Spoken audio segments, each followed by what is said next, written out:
For anyone who loves to drive, the appeal of a two-seat sports car is undeniable. But sooner or later, even the most die-hard enthusiast wishes for a bit more practicality.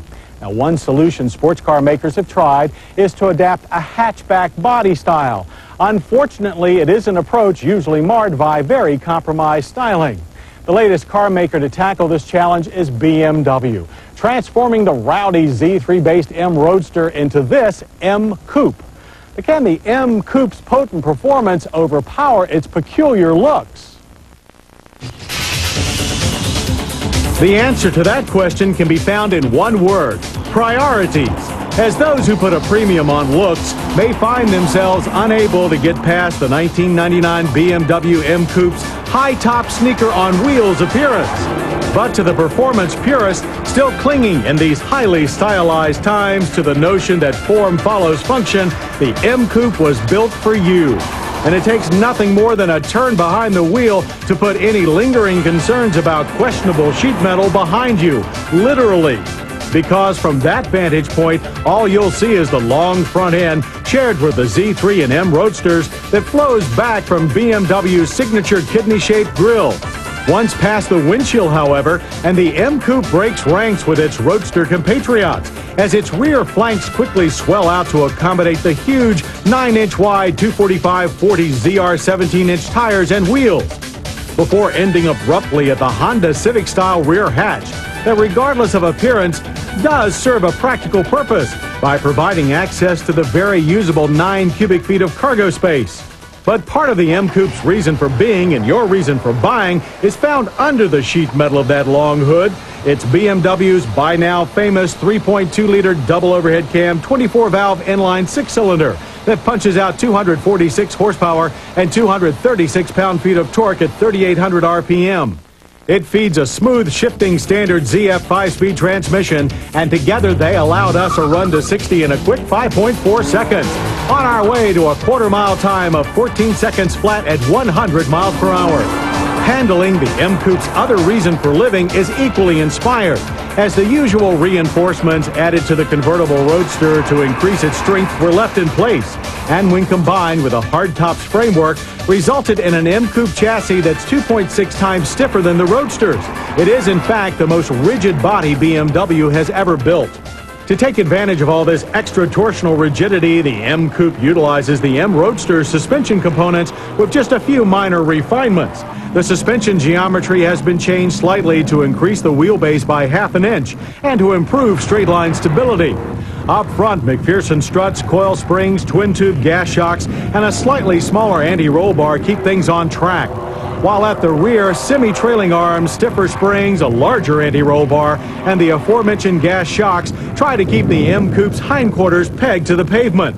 When taken as a whole, the M-Coupe suspension delivers a car that responds exactly where pointed and recovers quickly and effortlessly when you change your mind. On the track, our drivers had a ball with its darty nature and the rear wheel slide that positioned you quickly for sharp corners. But we found that dartiness could get downright squirrely in real-world traffic. Steering feel was also lighter than we expected. Definitely not light were the brakes. The massive ABS-fitted 12.4-inch vented disc up front, 12.3 inches at the rear, consistently snatched us from 60 to a complete stop in a rock-solid average of 110 feet. The only complaint was a slight bit of ABS modulation felt in the steering wheel.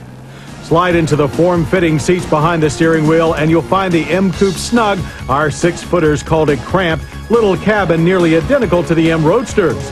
The leather buckets offer excellent side-holding support and both power and manual adjustments, but seat bottoms are ultra-firm and rather narrow. The small but grippy steering wheel offers no adjustments as it faces an all-up gauge cluster that is split between the IP and the center stack. Side impact airbags are standard fare. So too are the heated seats, traction control, and the 9-speaker Harman Kardon AM/FM cassette stereo. In fact, the only factory options are this power moonroof and a 6-disc CD changer. As you might expect, all this high-contented, heady performance comes at a price. But considering the competition, it's not an unreasonable one.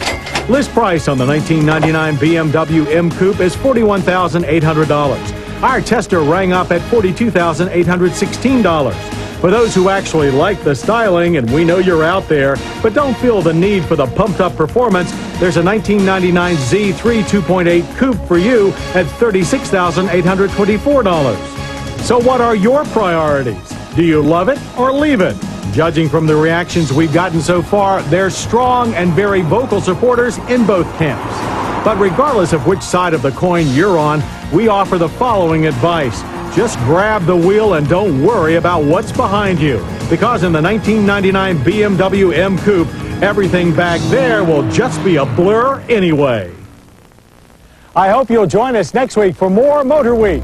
We'll test Chevrolet's more affordable Corvette hardtop and the reborn Infiniti G20 sedan. Lisa Barrow shows us how serious Volvo is about building safer cars, while Pat Goss shows us how to buy a used car.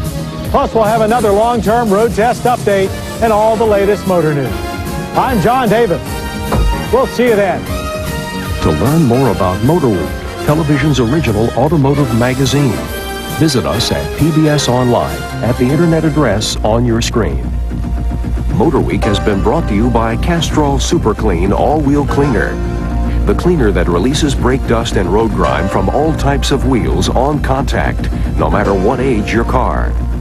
Castrol Super Clean All-Wheel Cleaner, and by Michelin.